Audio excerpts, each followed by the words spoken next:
Hi hello, ಇವತ್ತಿನ ವಿಡಿಯೋದಲ್ಲಿ super ಟೇಸ್ಟಿಯಾಗಿ ಕ್ರಂಚಿಯಾಗಿ ಅರ್ಧ ಕಪ್ ತೆಂಗಿನಕಾಯಿನ ಯೂಸ್ ಮಾಡಿಕೊಂಡು ಈ ರೀತಿಯಾಗಿ ಚಕ್ಲಿಯನ್ನು ಟ್ರೈ ಮಾಡಿ ನೋಡಿ. ತುಂಬಾನೇ ರುಚಿಯಾಗಿರುತ್ತೆ. ಯಾವಾಗಲೂ ಒಂದೇ ರೀತಿಯಾಗಿ ಚಕ್ಲಿಯನ್ನು ತಿನ್ನೋ ಬದಲು ಒಮ್ಮೆ ಈ ರೀತಿಯಾಗಿ ಯೂನಿಕ್ ಆಗಿ ಟ್ರೈ ಮಾಡಿ ನೋಡಿ.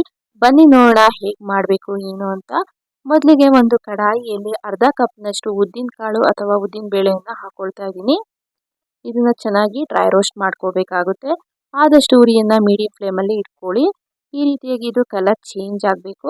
ನಂತರ ಇದಕ್ಕೆ ಒಂದು 2 ಸ್ಪೂನ್ನಷ್ಟು ಹುರ್ಗಡ್ಲೆಯನ್ನು ಹಾಕಿ ಮತ್ತೊಮ್ಮೆ ಬಾಡಿಸ್ಕೊಂಡು ಸ್ಟವನ್ನು ಆಫ್ ಮಾಡಿಕೊಂಡು ಇದನ್ನು ತಣ್ಣಗಾಕಿ ಬಿಡೋಣ. ಅಷ್ಟರಲ್ಲಿ ಅದೇ ಕಡಾಯಿಗೆ ಒಂದು 2 ಕಪ್ನಷ್ಟು ಅಕ್ಕಿ ಹಿಟ್ಟನ್ನು ಹಾಕೊಳ್ತಾ ಇದ್ದೀನಿ. ನೀವು ಬೌಲ್ ಮೆಜರ್ಮೆಂಟನ್ನು ಕರೆಕ್ಟಾಗಿ ತಗೊಳ್ಳಿ. ಇದನ್ನು ಸಹ ಡ್ರೈ ರೋಸ್ಟ್ ಮಾಡ್ಕೊಳ್ತಾ ಇದ್ದೀನಿ. ಇದನ್ನು ಸಹ ಮೀಡಿಯಂ ಉರಿಯಲ್ಲಿ ಇಟ್ಕೊಂಡು ಡ್ರೈ ರೋಸ್ಟ್ ಮಾಡ್ಕೋಬೇಕಾಗುತ್ತೆ. ನೋಡಿ, ಇದು ಸಹ ಚೆನ್ನಾಗಿ ಡ್ರೈ ರೋಸ್ಟ್ ಆಗಿದೆ. ಸ್ಟವನ್ನು ಆಫ್ ಮಾಡ್ಕೊಳ್ಳಿ. ಈಗ ಇಲ್ಲಿ ಉದ್ದಿನ ಬೇಳೆ ಚೆನ್ನಾಗಿ ತಣ್ಣಗಾಗಿದೆ. ಈಗ ಇದನ್ನ ಒಂದು ಮಿಕ್ಸಿ ಜಾರ್ನಲ್ಲಿ ಹಾಕೊಳ್ತಾ ಇದ್ದೀನಿ. ಈಗ ಇದನ್ನ ನುಣ್ಣಗೆ ಫೈನ್ ಪೌಡರ್ ಆಗಿ ಮಾಡ್ಕೋಬೇಕಾಗುತ್ತೆ. ನೋಡಿ, ಈ ರೀತಿಯಾಗಿ ಫೈನ್ ಪೌಡರ್ ಆಗಬೇಕು. ಈಗಾಗಲೇ ಫ್ರೈ ಮಾಡ್ಕೊಂಡಿರುವಂತಹ ಹಿಟ್ಟಿನೊಟ್ಟಿಗೆ ಗ್ರೈಂಡ್ ಮಾಡಿರುವಂತಹ ಉದ್ದಿನ ಬೇಳೆ ಮಿಶ್ರಣನ ಹಾಕಿ ಇದನ್ನ ಚೆನ್ನಾಗಿ ಜರಡಿ ಇಟ್ಕೋಬೇಕಾಗುತ್ತೆ. ನಂತರ ಈಗ ಎರಡನ್ನು ಒಮ್ಮೆ ಚೆನ್ನಾಗಿ ಮಿಕ್ಸ್ ಮಾಡ್ಕೊಳ್ಳಿ, ಅಕ್ಕಿ ಹಿಟ್ಟು ಮತ್ತು ಉದ್ದಿನಬೇಳೆ ಹಿಟ್ಟನ್ನು. ನಂತರ ಇದಕ್ಕೆ 1 ಸ್ಪೂನಷ್ಟು ಜೀರಿಗೆಯನ್ನು ಹಾಕೊಳ್ತಾ ಇದ್ದೀನಿ. ಹಾಗೆ 1.5 ಸ್ಪೂನಷ್ಟು ಬಿಳಿ ಎಳ್ಳನ್ನು ಹಾಕೊಳ್ತಾ ಇದ್ದೀನಿ.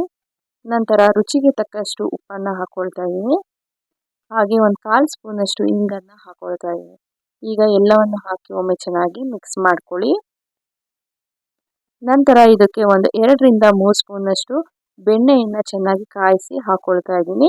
ನೀವು ಬೇಕಾದರೆ ಬೆಣ್ಣೆ ಇಷ್ಟ ಇಲ್ಲ ಅಂದರೆ ತುಪ್ಪ ಅಥವಾ ಎಣ್ಣೆಯನ್ನು ಸಹ ಕಾಯಿಸಿ ಹಾಕೋಬಹುದು.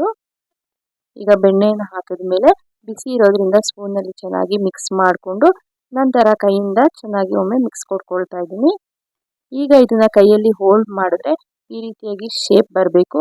ಆಗ ನಿಮಗೆ ಚಕ್ಲಿ ಪರ್ಫೆಕ್ಟಾಗಿ ಬರುತ್ತೆ, ಕ್ರಿಸ್ಪಿಯಾಗಿ ಬರುತ್ತೆ. ಈಗ ಇಲ್ಲಿ ಹಿಟ್ಟು ರೆಡಿಯಾಗಿದೆ. ಈಗ ಅದೇ ಮಿಕ್ಸಿ ಜಾರ್ಗೆ ಒಂದು ಅರ್ಧ ಕಪ್ನಷ್ಟು ತೆಂಗಿನಕಾಯಿ ಪೀಸಸನ್ನು ಹಾಕೊಳ್ತಾ ಇದ್ದೀನಿ. ಇಲ್ಲಿ ಮೇಲಿನ ಸಿಪ್ಪೆಯನ್ನು ತೆಗೆದು ಹಾಕ್ಕೊಳ್ಳಿ. ನಂತರ ಇಲ್ಲಿ ಒಂದು 3 ಹಸಿಮೆಣಸಿನ್ಕಾಯಿನ ಹಾಕ್ಕೊಂಡು ಒಂದು ಅರ್ಧ ಕಪ್ ಅಷ್ಟು ನೀರನ್ನು ಹಾಕಿ ಇದನ್ನು ನುಣ್ಣಗೆ ಗ್ರೈಂಡ್ ಮಾಡ್ಕೊಳ್ಳಿ. ಈಗ ಇದನ್ನ ಚೆನ್ನಾಗಿ ಶೋಧಿಸ್ಕೋಬೇಕಾಗುತ್ತೆ. ಇಲ್ಲಿ ಕಾಯಿ ಹಾಲನ್ನು ಸಪ್ರೇಟ್ ಮಾಡ್ಕೋಬೇಕಾಗುತ್ತೆ. ಈ ರೀತಿಯಾಗಿ ಸಪ್ರೇಟ್ ಮಾಡ್ಕೊಂಡ್ಮೇಲೆ ಮತ್ತೊಮ್ಮೆ ಶೋಧಿಸ್ಕೊಂಡಿರುವಂತಹ ಕಾಯಿ ಏನಿರುತ್ತಲ್ಲ ಅದನ್ನು ಮತ್ತೊಮ್ಮೆ ಮಿಕ್ಸಿ ಜಾರ್ಗೆ ಹಾಕಿ ಇದಕ್ಕೆ ಒಂದು ಅರ್ಧ ಕಪ್ನಷ್ಟು ನೀರನ್ನು ಹಾಕಿ ಮತ್ತೊಮ್ಮೆ ಗ್ರೈಂಡ್ ಮಾಡ್ಕೊಳ್ತಾ ಇದ್ದೀನಿ. ಇದನ್ನು ಸಹ ಮತ್ತೊಮ್ಮೆ ಶೋಧಿಸ್ಕೋಬೇಕಾಗುತ್ತೆ. ಈ ರೀತಿಯಾಗಿ ನೀಟಾಗಿ ಕಾಯಿ ಹಾಲನ್ನು ತಗೋಬೇಕಾಗುತ್ತೆ. ಇನ್ನು ನನ್ನ ಚಾನಲ್ನಲ್ಲಿ ಸುಮಾರು ಕುಕಿಂಗ್ ವಿಡಿಯೋಸ್ಗಳನ್ನು ಅಪ್ಲೋಡ್ ಮಾಡಿದ್ದೀನಿ ನೋಡಿ. ಈಗ ಇಲ್ಲಿ ಕಾಯಿ ಹಾಲು ರೆಡಿಯಾಗಿದೆ. ಈಗ ಇದಕ್ಕೆ ಅರ್ಧ ಸ್ಪೂನಷ್ಟು ಸಕ್ಕರೆ ಹಾಕಿ 1/4 ಸ್ಪೂನಷ್ಟು ಉಪ್ಪನ್ನು ಹಾಕಿ ಒಮ್ಮೆ ಚೆನ್ನಾಗಿ ಮಿಕ್ಸ್ ಮಾಡ್ಕೊಳ್ಳಿ. ಉಪ್ಪನ್ನು ನೋಡಿಕೊಂಡು ಹಾಕ್ಕೊಳ್ಳಿ, ತುಂಬ ಜಾಸ್ತಿ ಹಾಕೋಕ್ಕೆ ಹೋಗಬೇಡಿ. ಈಗ ಸ್ವಲ್ಪ ಸ್ವಲ್ಪನೇ ಕಾಯಿ ಹಾಲನ್ನು ಹಿಟ್ಟಿನೊಟ್ಟಿಗೆ ಹಾಕೊಳ್ತಾ ಕಲಿಸ್ಕೋಬೇಕಾಗುತ್ತೆ. ಒಂದೇ ಸರಿ ಜಾಸ್ತಿ ಹಾಕೋಕ್ಕೆ ಹೋಗಬೇಡಿ. ಈ ರೀತಿಯಾಗಿ ಸ್ವಲ್ಪ ಸ್ವಲ್ಪನೇ ಹಾಕ್ಕೊಳ್ತಾ ಕಲಿಸ್ಕೊಂಡ್ರೆ ನಿಮಗೆ ಕನ್ಸಿಸ್ಟೆನ್ಸಿ ಗೊತ್ತಾಗುತ್ತೆ. ಈಗ ನಾನು ತೊಗೊಂಡಿರುವಂಥ ಮೆಜರ್ಮೆಂಟಿಗೆ ಕರೆಕ್ಟಾಗಿ ಕಾಯಿ ಹಾಲು ಆಯಿತು. ಈ ರೀತಿಯಾಗಿ ನೀಟಾಗಿ ಕಲಿಸ್ಕೊಂಡು ಮೇಲೆ ಮತ್ತೊಮ್ಮೆ 1-2 ಸ್ಪೂನಷ್ಟು ಎಣ್ಣೆಯನ್ನು ಹಾಕ್ಕೊಂಡು ಚೆನ್ನಾಗಿ ನಾದ್ಕೊಳ್ತಾ ಇದ್ದೀನಿ. ನಿಮಗೆ ಇದು ತುಂಬ ಗಟ್ಟಿ ಆಗಬಾರ್ದು, ತುಂಬಾ ತೆಳುನೂ ಆಗಬಾರ್ದು. ಈ ಕನ್ಸಿಸ್ಟೆನ್ಸಿಲಿ ನೀವು ಕಲಿಸ್ಕೋಬೇಕಾಗುತ್ತೆ. ಈಗ ಇದರಲ್ಲಿ ಒಂದು ಸ್ವಲ್ಪ ಉಂಡೆಯನ್ನು ತೊಗೊಂಡು ಈ ರೀತಿಯಾಗಿ ಸಿಲಿಂಡ್ರಿಕಲ್ ಶೇಪಲ್ಲಿ ಮಾಡ್ಕೊಳ್ತಾ ಇದ್ದೀನಿ. ಈಗ ಇದನ್ನು ಒಂದು ಚಕ್ಲಿ ಮೋಲ್ಡ್ಗೆ ಹಾಕೊಳ್ತಾ ಇದ್ದೀನಿ. ನೀವು ನಾರ್ಮಲ್ ಆಗಿ ಚಕ್ಲಿ ಎಲ್ಲ ಯಾವ ರೀತಿಯಾಗಿ ಮಾಡ್ಕೊಳ್ತೀರೋ ಅದೇ ರೀತಿಯಾಗಿ ಚಕ್ಲಿ ಮೋಲ್ಡ್ಗೆ ಹಾಕ್ಕೊಂಡು ಮಿಕ್ಕಿರುವಂಥ ಹಿಟ್ಟನ್ನು ಕ್ಲೋಸ್ ಮಾಡಿ ಪಕ್ಕಕ್ಕೆ ಎತ್ತಿಟ್ಕೊಳ್ಳಿ. ಈಗ ಒಂದು ಪ್ಲೇಟ್ ಮೇಲೆ ಈ ರೀತಿಯಾಗಿ ಚಕ್ಲಿಗಳನ್ನು ಹೊತ್ಕೋಬೇಕಾಗುತ್ತೆ. ನೋಡಿದ್ರಲ್ಲ ಎಷ್ಟು ಚೆನ್ನಾಗಿ ಬರ್ತಾ ಇದೆ ಚಕ್ಲಿಗಳಂತ. ಸ್ವಲ್ಪನೂ ಸಹ ಕಟ್ಟಾಗೋದಿಲ್ಲ, ನೀಟಾಗಿ ಬರುತ್ತೆ ಚಕ್ಲಿಗಳು. ನಿಮಗೆ ಈ ಚಕ್ಲಿಗಳು ನೋಡೋಕ್ಕೆ ಎಷ್ಟು ಚೆನ್ನಾಗಿ ಕಾಣಿಸ್ತಾ ಇದೆಯೋ, ತಿನ್ನಲಿಕ್ಕೂ ಸಹ ರುಚಿ ತುಂಬಾ ಡಿಫ್ರೆಂಟಾಗಿ ಸಖತ್ತಾಗಿರುತ್ತೆ. ಈಗ ಎಲ್ಲ ಚಕ್ಲಿಗಳನ್ನು ಸಹ ಈ ರೀತಿಯಾಗಿ ನೀಟಾಗಿ ಹೊತ್ಕೊಂಡಿದ್ದೀನಿ. ನಿಮಗೆ ಆ ಟೈಮ್ಗೆ ಎಷ್ಟು ಬೇಕೋ ಅಷ್ಟು ಚಕ್ಲಿಗಳನ್ನಷ್ಟೇ ಹೊತ್ಕೊಳ್ಳಿ. ಈಗ ಎಣ್ಣೆಯನ್ನು ಚೆನ್ನಾಗಿ ಕಾಯಿಸ್ಕೊಂಡು ನಂತರ ಸ್ಟವನ್ನು ಮೀಡಿಯಮ್ ಟು ಲೋ ಫ್ಲೇಮ್ ಇಟ್ಕೊಂಡು ಒಂದೊಂದೇ ಚಕ್ಲಿಗಳನ್ನು ಹಾಕೋಬೇಕಾಗುತ್ತೆ. ಈ ರೀತಿಗೆ ಹಾಕೊಂಡು ಎರಡು ಕಡೆನೂ ಸ್ವಲ್ಪ ಕಲರ್ ಚೇಂಜ್ ಆಗಬೇಕು, ಅಲ್ಲಿವರೆಗೂ ನಾವು ಫ್ರೈ ಮಾಡ್ಕೋಬೇಕಾಗುತ್ತೆ.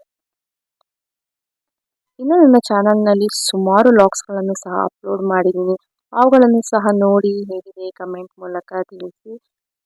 ನೋಡಿದ್ರಲ್ಲ, ಈ ರೀತಿ ಕಲರ್ ಚೇಂಜ್ ಆದಮೇಲೆ ಚಕ್ಲಿಗಳನ್ನು ಹೊರಗಡೆ ತೆಗಿಬೇಕಾಗುತ್ತೆ. ಇದೇ ರೀತಿಯಾಗಿ ನಾನು ಎಲ್ಲ ಚಕ್ಲಿಗಳನ್ನು ಸಹ ಫ್ರೈ ಮಾಡಿ ತೆಗೆದಿಟ್ಕೊಳ್ತಾ ಇದ್ದೀನಿ. ನೋಡಿ, ಈಗ ಎಲ್ಲ ಚಕ್ಲಿಗಳು ಸಹ ಸಿದ್ಧ ಆಗಿದೆ. ನೋಡೋಕೆ ಎಷ್ಟು ಚೆನ್ನಾಗಿ ಕಾಣಿಸ್ತಾ ಇದೆ ಚಕ್ಲಿ.